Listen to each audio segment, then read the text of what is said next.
Kita baca firman Tuhan ini secara bergantian. Saya akan baca ayat 21, Bapak Saudara ayat 22, dan kita baca ayat 23-nya bersama-sama.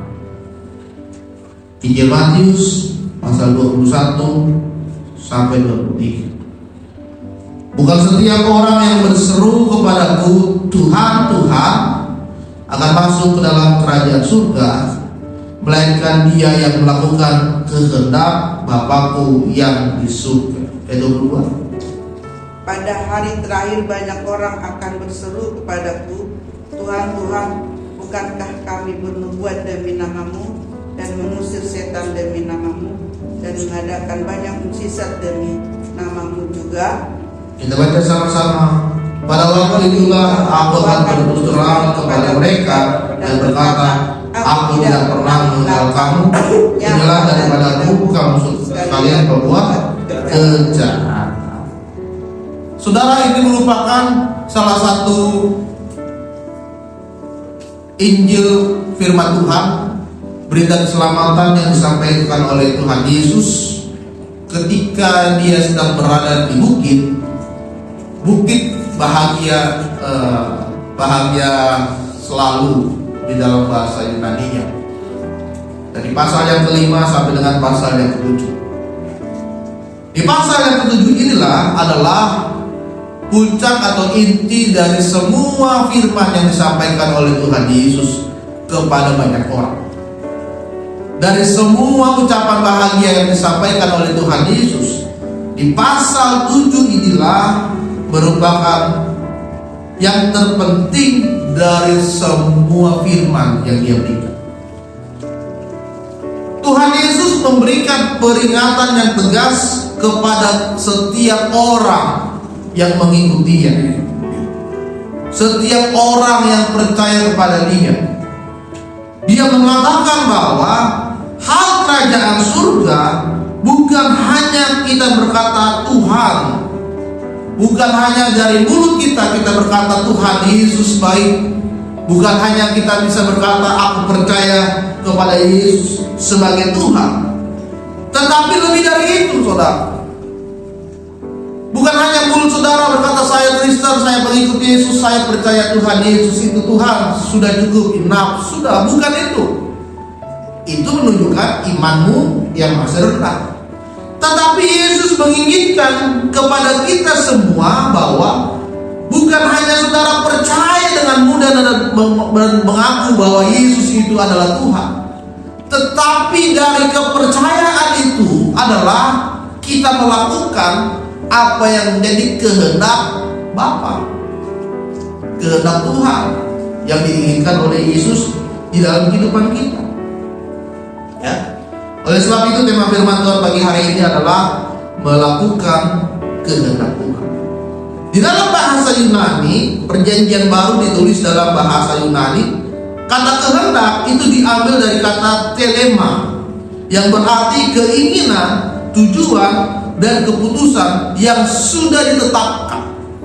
Berarti kehendak Tuhan adalah keinginan Tuhan, tujuan Tuhan, dan keputusan Tuhan yang sudah ditetapkan di dalam kehidupan kita. Artinya kita menghubungkan seluruh kehidupan kita dengan apa yang Tuhan inginkan di dalam hidup kita. Ya.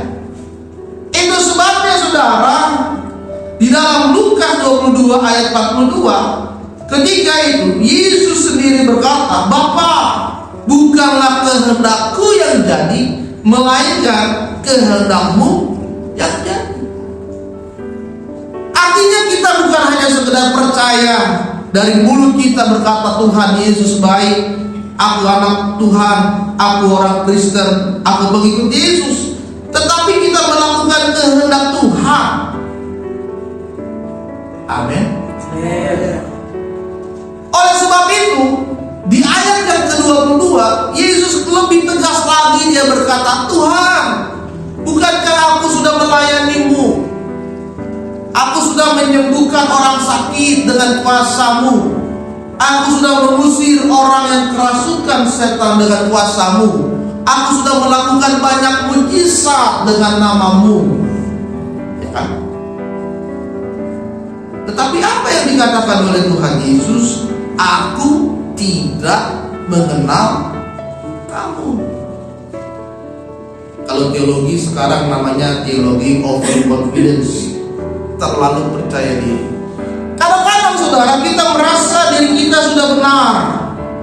Karena apa? Kita aktif dalam pelayanan. Kita merasa diri kita sudah kudus, sudah lebih dekat dari Tuhan. Kita merasa kita ini adalah anak dan pilihannya Tuhan. Itu namanya teologi overconfidence, terlalu percaya diri. Kita ada teologi merasa kita sudah hidup benar. Tetapi jangan-jangan ketika Yesus datang berjumpa dengan kita, dia berkata, "Who are you? Siapa kamu? Aku tak kenal kamu. Aku pendeta Tuhan, aku pelayan Tuhan, aku majelis, aku hamba Tuhan." Dan Yesus berkata, "I don't know you." Saya tidak kenal. Seharusnya itu yang menjadi ketakutan di dalam diri kita. Jangan sampai suatu saat nanti Tuhan berkata kepada kita, "Saya tidak kenal kamu, Barnabas. Kamu Tuhan, aku tiap minggu main keyboard. Kamu siapa? Saya tidak kenal kamu, Erasmus. Tapi Tuhan, aku singer tiap minggu. Kamu siapa? Ya. Tuhan, aku disembuhkan orang sakit loh Tuhan. Aku tumpang tangan, sakitnya sembuh. Betul, penyakitnya sembuh. Tapi yang menyembuhkan itu adalah aku, kata Yesus, bukan kamu. Kamu siapa? Ya. Kenapa Yesus berkata seperti itu? Karena Tuhan Yesus menginginkan bahwa bukan sekedar seremoni pelayanan yang kita lakukan, bukan sekedar aktif di gereja melayani banyak-banyak tempat, tetapi tujuan dari hidup kita tidak lakukan. Yang Tuhan inginkan, mengenal Tuhan dengan sungguh-sungguh, melakukan kehendaknya adalah kita lebih dekat lagi kepada Tuhan dan mendalami apa yang menjadi isi hatinya Tuhan bagi kita. Tidak mungkin saya tahu keinginan anak saya beraya kalau kami tidak bertemu dalam seminggu. Saya nggak tahu dia maunya apa. Tapi kalau setiap hari ketemu, ya, tanpa dia ngomong pun saya sudah tahu dia mau minta. Dari gerak-geriknya, dari apa yang dilakukan setiap hari, tanpa dia bilang, "Pi, aku mau ini," saya sudah tahu.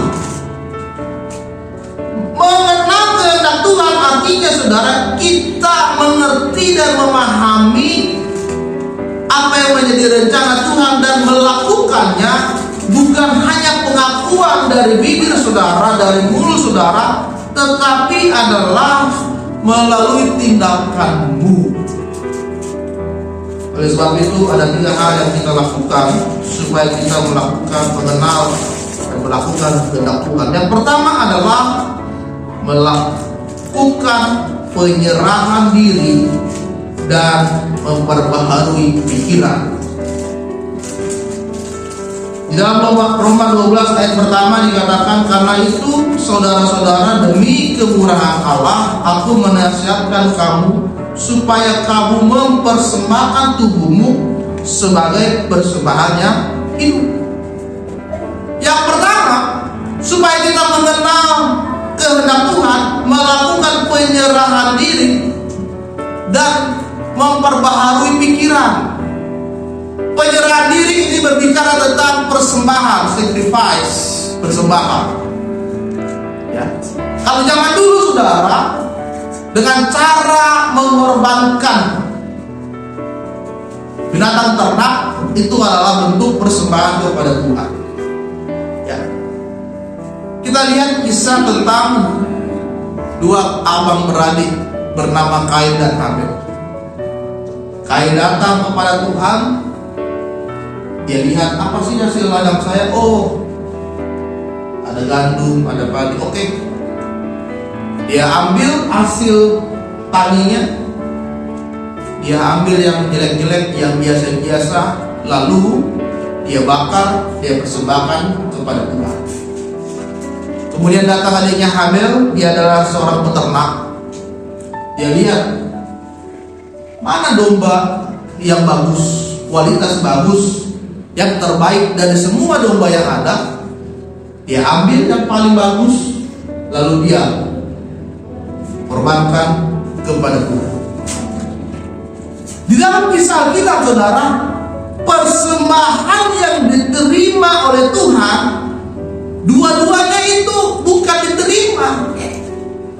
Meskipun dua-duanya berkorban, meskipun ada sesuatu yang diberikan, tetapi hanya satu yang diterima oleh Tuhan, yaitu persembahannya Habel.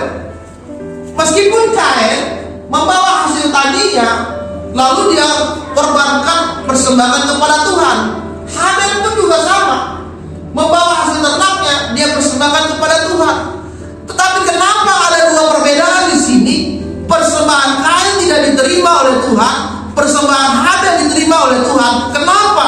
Karena Habel tidak mempersembahkan yang jelek, yang buruk di hadapan Tuhan, tetapi Kain mempersembahkan hasil yang jelek, hasil yang buruk di hadapan Tuhan.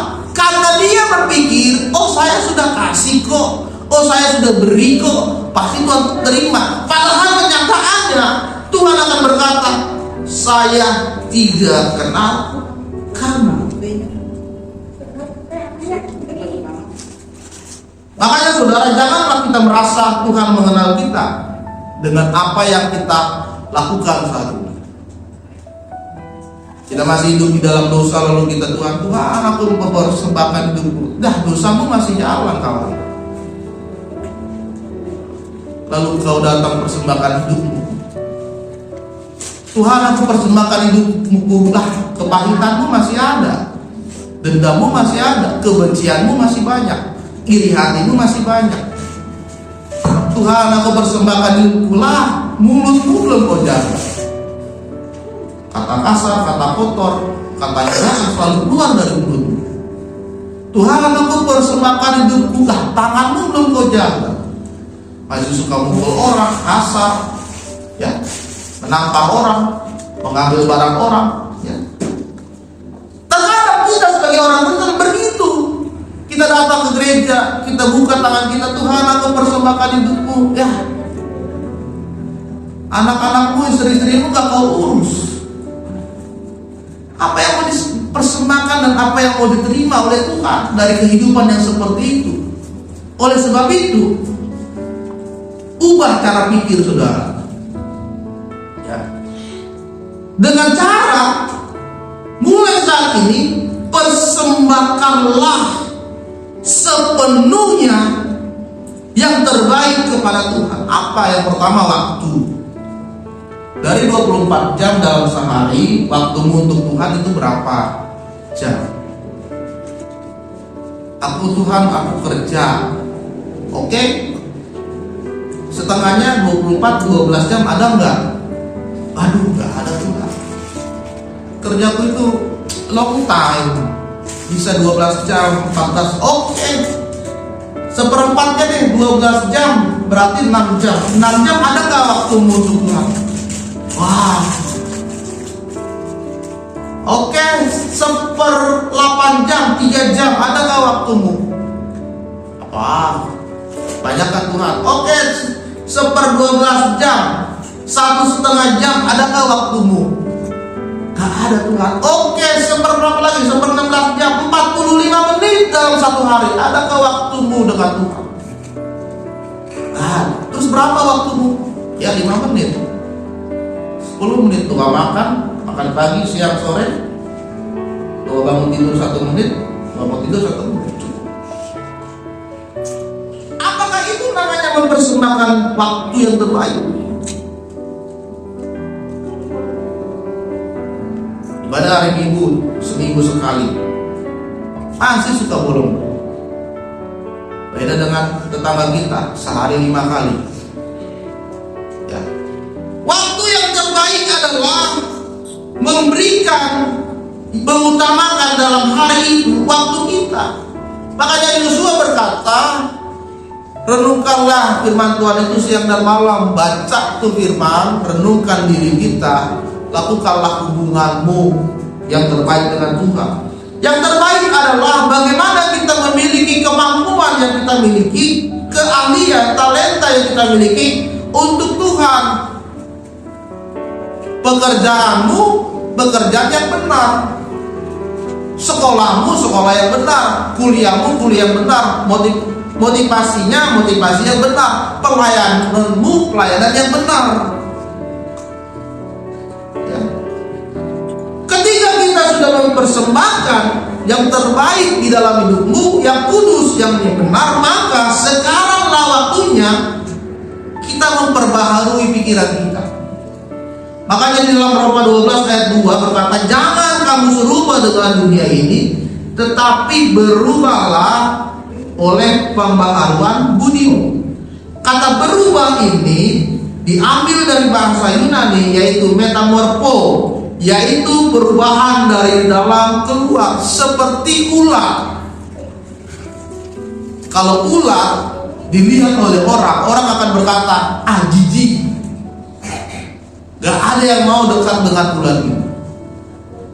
Jelek, membawa kerugian. Kita pegang ular kan kita gatal-gatal, saudara. Gak ada yang mau dengan ular. Tetapi ular ini ketika mengalami masa metamorfosis, mengalami perubahan, dia akan berubah 100%. Dia akan berubah seluruh hidupnya. Dia akan lahir baru kembali menjadi seekor kupu-kupu yang cantik dan indah.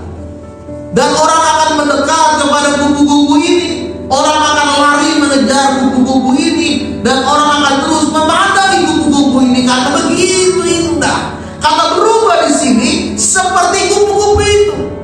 Mungkin hidup kita saat ini seperti ular, penuh dengan kenajisan, ya kan? Kejelekan, ya kan? Orang tidak ada mau mendekat kita karena keburukan kita. Tetapi ketika engkau sudah berubah di dalam Tuhan, maka akan mengalami kelahiran yang baru. Semua diubahkan. Engkau akan seperti kupu-kupu yang dilihat oleh banyak orang. Makanya Roma berkata, jangan serupa dengan dunia ini. Kalau dunia berkata cari keuntungan sebanyak-banyaknya, maka Tuhan berkata, berkatilah dan jadilah berkat untuk banyak orang. Amin. Makanya kalau ada orang pinjemin duit, saudara, jangan ngambil untung. Oke, aku pinjemin tapi 30%-nya. Nah, kepepet dia, ya udahlah. Kayaknya 30%. Oke, aku pinjemin, tapi ada barangmu yang kusimpan. Kalungmu ke, emasmu ke, sini. Gak sanggup bayar, emas dia pergi. Kalau mau jadi berkat aja. Kalau mau ngasih aja, jangan harap dia balik. Ketika dunia berkata carilah keuntungan dari dunia ini, tetapi Tuhan berkata carilah dahulu kerajaan Allah. Kan berbanding terbalik nih ajaran dunia dengan ajaran Tuhan. Kalau dia berkata, wah, kejarlah apa yang menjadi impianmu, popularitas, kekayaan, semuanya sampai kepada puncak yang tertinggi. Tapi Tuhan berkata, cari Tuhan dulu dong, baru semua akan kamu dapat. Ya, cari Tuhan dulu dong. Kamu mau apa, kamu akan peroleh. Kalau dunia berkata, balaslah kejahatan dengan kejahatan, tetapi Tuhan berkata, balaslah kejahatan dengan kebaikan. Dan lebih dahsyat lagi, doakanlah setiap orang yang sudah membenci kamu. Coba, kalau kita kan orang dunia, pokoknya ya, pedang ganti pedang, nyawa ganti nyawa, mata ganti mata. Lu beli gua jual. Ya, dia nanti mau balas 2 kali lipat dari yang pernah lu dapat. Tapi Tuhan berkata, kasihi. menyakitkan hati saya. Tuhan, dia sudah merugikan diri saya. Tuhan, nama baik saya dijelek-jelekan oleh dia. Tapi Tuhan berkata, kasihi. Nah, ini kan merubah cara berpikir kita, saudara. Cara berpikir dunia yang saudara alami sekarang dirubahkan dengan cara berpikirnya Tuhan. Makanya Roma 12 ini sangat menginginkan kita untuk melakukan kehendak Tuhan. Amin. Yang kedua, belajar taat dan setia kepada Tuhan meskipun kita tidak mengerti. Melakukan kehendak Tuhan itu artinya kita taat. Taat aja. Taat itu artinya di dalam setiap dan segala kondisi kehidupan saudara, ikut aja Tuhan. Ya. Baik saudara sedang susah, baik saudara sedang ada masalah, baik perekonomianmu sedang kacau, baik engkau sedang dijauhi oleh banyak orang, ya, baik engkau sedang sakit, tetapi Tuhan menginginkan kita adalah taat. Dalam Kejadian 12 ayat pertama, Tuhan memanggil Abram, kemudian berubah menjadi Abram. Pada saat itu Tuhan berkata, Abraham, pergilah, keluarlah dari negerimu, pergilah ke tempat yang akan kuberikan padamu. Ya. Pertama Tuhan nyuruh Abraham keluar dari daerahnya, dari kampungnya. Di situ ada saudaranya, di situ ada keluarganya. Keluar. Ya. Tuhan nyuruh dia keluar dari zona nyaman dulu. Kalau ada keluarganya kan kemana-mana minta tolong keluarga dia. Kalau dia butuh apa-apa tinggal bilang keluarga. Tapi Tuhan, keluarlah dari sana. Keluar dari zona nyaman kita. Nah, pertanyaan berikutnya, kemana Tuhan suruh Abraham pergi? Gak ada. Tuhan hanya bilang, nanti akan kutunjukkan daerah yang akan kuberikan kepadamu. Tuhan tidak kasih tahu jelas nama daerahnya, tempatnya apa, kondisinya di sana bagaimana, tetapi Tuhan janjikan ada kenyamanan di sana. Ya. Tidak ada perjalanan dan tujuan yang jelas. Saudara buka begitu. Alek, pergi dulu Alek ke sana. Mana Pak? Ya, pergilah ke sana. Tenanglah, nanti kuarahkan. Pokoknya di sana kamu akan bahagia. Ya kemana Pak? Iya udah pergi aja. Banyak orang tidak mau seperti itu. Tetapi yang dilakukan oleh Abraham adalah dia melakukan apa yang menjadi rencana dan kehendak Tuhan. Dia keluar dari daerahnya, dia bawa istrinya, dia menuju ke tempat yang akan Tuhan nanti akan berikan kepada dia. Ya, di sini menunjukkan adanya ketaatan yang diberikan oleh Abraham karena dia percaya Tuhan pasti akan menunjukkan rencananya di dalam hidup dia. Oleh sebab itu, saudara, yang kita butuhkan saat ini adalah kita tetap taat dan setia kepada Tuhan sekalipun saat ini doamu belum dijawab oleh Tuhan. Saya punya doa, Tuhan kasih anak perempuan dong satu. Enggak dikasih. Saya pengen lihat bentukannya anak saya kalau perempuan seperti apa. Saya pikir si Brian ini anak perempuan tadinya, karena istri saya hamil bulan pertama pakai bando-bando, pakai pita-pita, make up, wah perempuan nih. Masuk bulan kelima udah beda. Udah gak mau pakai bando, pakai laki-laki. Benar laki-laki. Tapi saudara, 2 tahun sebelum dia lahir, saya pernah bermimpi kepada istri saya dan bilang, kayaknya kita akan punya anak lagi laki-laki. Bercanda, udah 2 anak kita ini, udah 2 aja. Enggak. Ada anak laki-laki 2 tahun sebelum anak saya Brian lahir. Ya. Ternyata benar. Kadang doa kita belum dijawab oleh Tuhan, tapi apakah kita harus marah kepada Tuhan? Ya. Kita harus lari dari Tuhan. Kita harus kecewa kepada Tuhan? Kan enggak. Tuhan ingin kita taat aja, taat, setia pada Tuhan. Ya. Kadang kita lelah dalam melayani Tuhan, jenuh, stagnasi. Stagnasi itu, saudara, itu adalah puncak dari kejenuhan dan kelelahan. Pengen berhenti, pengen stop, pengen lari dari pelayanan. Itu namanya stagnasi. Pelayanan kita kayaknya gini-gini aja. Udah gitu, gak ada jemaatnya. Udah gitu, gak ada sponsornya, gak ada donaturnya.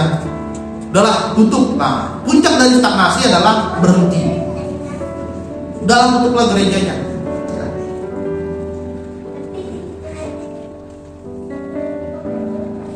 Saya beberapa kali diutus oleh Bapak Gembala Kedoya untuk membuka gereja. Pertama di Pekanbaru, di Batam. Saya diutus ke sana, ternyata ada rumah kontrakan kecil. Saya datang bikin ibadah di sana. Setelah ibadah, datang Pak RT. Ini apa ini? Ibadah ini? Gak boleh, tutup. Gak boleh ada ibadah lagi di sini. Padahal kata orang Batam itu tidak ada larangan beribadah. Tapi datang Pak RT. Karena jumlah kami waktu itu lumayan banyak, karena saudara ada yang datang. Tutup. Kemudian di Pekanbaru kita buka waktu itu cabang juga di sana, ya, lumayan cukup lama, nyewa satu ruko, ya, tiba-tiba tutup. Kemudian kembali ke Jakarta, lalu ada pendeta yang bilang, oke, kita join lah, kamu pelayanan di gereja saya, nanti suatu saat saya akan keluar dari tempat ini, kamu yang meneruskan. Saya join, saya khotbah di sana sebulan sekali, sudah 1 tahun masih di situ dia. Sudah hampir 2 tahun masih di situ dia. Ya. Terus saya bilang, kapan saya ubah sendiri begini?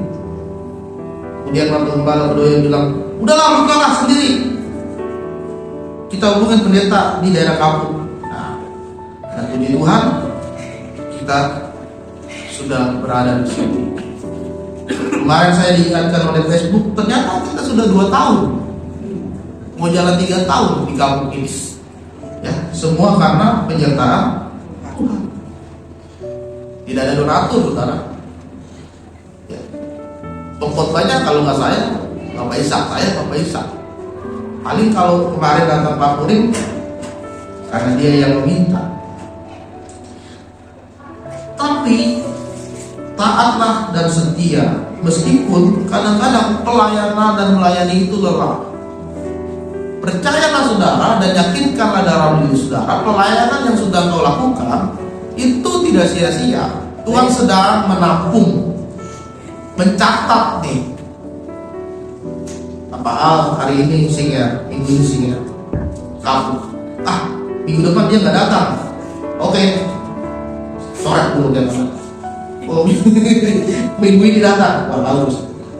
Dicatat semua oleh Tuhan hasil jerih lelahmu dalam melayani Tuhan. Jadi pelayanan itu nggak sia-sia.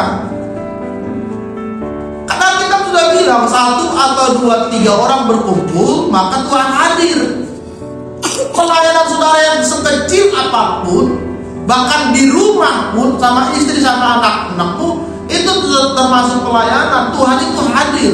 Tuhan itu catat apa yang sudah saudara kerjakan untuk pekerjaan Tuhan. Jadi taat dan setialah kepada Tuhan. Taat dan setialah kepada Tuhan, sekalipun saat ini keadaanmu sedang susah, sedang sulit, masalahmu sedang banyak. tetapi tetaplah setia kepada Tuhan, karena kita percaya Tuhan itu mengerti dan Dia akan memegang dan menentukan rencana yang terbaik bagi saudara. Amin. Dia paksa kita keluar dari zona nyaman kita, iya, agar saudara mengandalkan Dia. Dia paksa kita untuk jalan saja, taat saja, sekalipun tidak tahu tujuannya kemana, iya, agar kita tetap terus berada di jalannya Tuhan. Karena rancangan Tuhan lebih tinggi daripada masalah dan pikiran saudara yang terbatas. Pikiran kita terbatas, saudara. Kita tidak bisa memikirkan semua yang ada di dunia. Yang ketiga, yang terakhir adalah melakukan kehendak Bapa, yaitu membuka diri agar hidup kita dipimpin oleh Roh Kudus. Roma 8 ayat 14 berkata, semua orang yang dipimpin oleh Roh Allah itu adalah anak-anak Allah. Roh Kudus hadir di dalam hidup kita bukan hanya memberikan karunia roh untuk melayani Tuhan, tetapi memimpin setiap orang yang percaya untuk apa? Agar hidup kita tetap selalu melakukan firman Tuhan, agar hidup kita tetap berada di dalam sukacita, kasih dan damai sejahteranya Tuhan, agar hidup kita menerima nasihat yang benar oleh Tuhan, agar hidup kita melakukan apa yang Tuhan inginkan di dalam kehidupan kita, sehingga kita tidak bertentangan dengan firman Tuhan. Itu sebabnya kita butuh Roh Kudus itu untuk membimbing dan memimpin saudara sesuai dengan rencana dan keinginannya Tuhan bagi kita. Roh Kudus akan membuat kita untuk selalu setia di dalam rencananya Tuhan dalam perkara-perkara yang kecil pun. Banyak firman Tuhan bilang, setialah dalam perkara yang kecil, Tuhan akan berikan perkara yang besar. Ya, perkara yang kecil itu bagaimana sih, saudara? Yang pertama, ya kehidupanmu setiap hari. Setiap hari, berapa dosa yang kau lakukan? Tuhan, hari ini 10 dosa, ya kurangin, besok 5. Besoknya lagi, Tuhan, hari ini 3. Ya udah, stop. Ya kalau bisa 1 hari itu jangan pernah melakukan dosa. Ya. Perkara kecil adalah apakah ada damai sejahtera dalam hidup saudara di rumahmu misalkan. Masih ada nggak damai itu di rumah? Ya. Makanya saya bikin status kemarin pas di hari anak tanggal 23, saya bilang di status saya, jangan jadikan rumah itu sebagai tempat anak menyimpan luka dan tidak ada kebahagiaan bersama. Ya. Apakah masih ada damai di dalam rumahmu, di tengah-tengah keluargamu, di tengah-tengah hubunganmu dengan orang tua, dengan anak, dengan istri dan suamimu saat ini? Ya. Perkara yang kecil itu bagaimana? Apakah saudara bertanggung jawab di dalam kehidupan saudara saat ini? Tanggung jawab sebagai suami, tanggung jawab sebagai istri, tanggung jawab sebagai orang tua, sebagai anak, tanggung jawab dalam melayani Tuhan, tanggung jawab dalam pekerjaan, kuliah, belajar, dan yang lain. Apakah masih ada kasihmu kepada orang lain?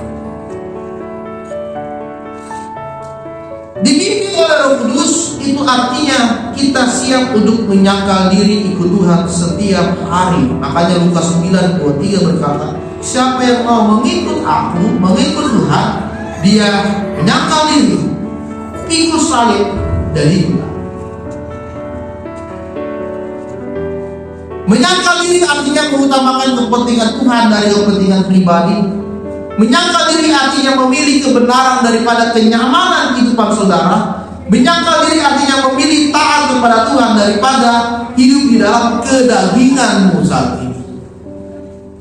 Sehingga ketika Tuhan panggil saudara, Dia akan berkata, hai engkau, baik sekali perbuatanmu, engkau hamba yang taat dan setia, maka saat ini masuklah ke dalam rumah. Jangan sampai Tuhan berkata, hai engkau, aku tidak mengenal kamu, enyahlah dari hadapan. Tinggal pilihan itu ada di dalam diri kita, saudara. Apakah saudara mau menjadi hamba yang setia, yang nanti dipanggil Tuhan masuk ke dalam kerajaannya, atau engkau menjadi orang yang tidak dikenal oleh Tuhan dan Tuhan mengusir engkau karena engkau tidak layak bagi Tuhan. Oleh sebab itu pagi hari ini lakukanlah kehendak Tuhan, lakukanlah kehendak Bapa, karena itu yang diinginkan Tuhan bagi kita. Amin. Amin untuk firman Tuhan. Mari kita berdiri, kita naikkan pujian, ajarkan Tuhan menghitung hari.